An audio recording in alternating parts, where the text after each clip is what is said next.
Bună! Mă numesc Arsenica Maria și vă voi vorbi în acest tutorial despre formule și funcții în Excel.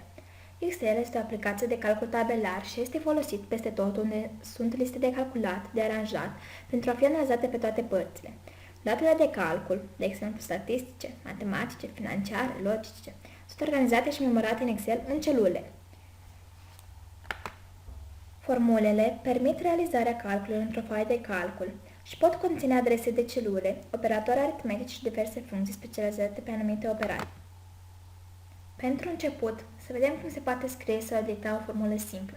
Astfel, putem introduce formula în două moduri. De la tastatură, selectăm celula în care vrem să apară rezultatul formulei, dăm click în bara de formule, aici, și testăm caracterul egal, deoarece fiecare formulă începe cu semnul egal, și introducem de la tastatură formula. Scriem B3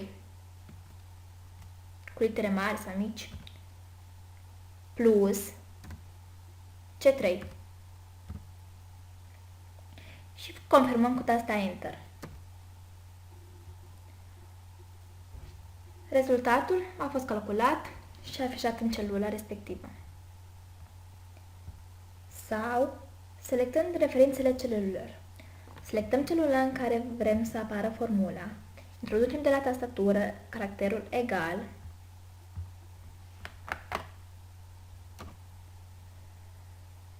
executăm click pe celula a cărei referință vrem să apară prima în formulă, A, și ne apare B3,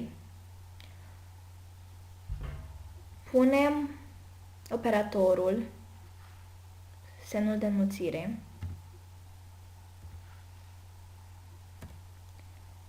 și următoarea referință, B, și apăsăm tasta Enter. Dacă din greșeală am apăsat alt operator sau altă referință, putem merge în bara de formule și să corectăm acolo. Și apăsăm Enter. Și s-a corectat. Pentru a scrie aceeași formulă pentru rândurile următoare, de exemplu, într-o aplicație de tabel putem avea și 1000 de rânduri, sau chiar mai multe. De aceea, nu se mai scrie formula și pe celelalte rânduri, ci e suficient să se scrie pe primul rând și să se copieze.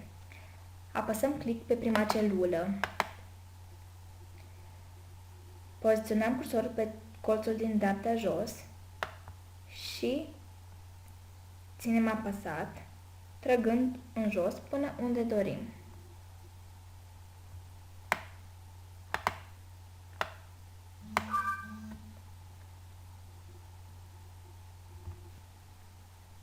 În continuare, să vedem cum folosim o formulă cu funcții, acestea folosindu-se pentru calculele complexe. O funcție este o expresie matematică ce primește câteva argumente și efectuează un calcul specific numelui funcției, returnând valoarea calculată. Dacă vrem să însumăm aceste valori, o să folosim funcția sum pentru însumarea acestor valori, inserându-o în 3 moduri. Inserare funcție, butonul autosum și scrierea manuală. Inserare funcție o apelăm de aici și căutăm ceea ce dorim, sau din tabul formule de aici.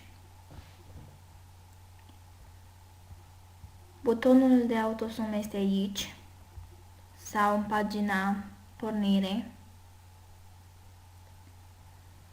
sau scrie manual. Acum folosim metoda autosum. Dăm autosum și dăm Enter. Și vedem că ne-a afișat rezultatul. Tot așa putem folosi și celelalte funcții. Vă las pe voi să mai descoperiți. Cam acestea au fost lucrurile mai importante legate de formule și funcții din Excel. Sper că v-am putut ajuta. Ne mai vedem! Bye bye!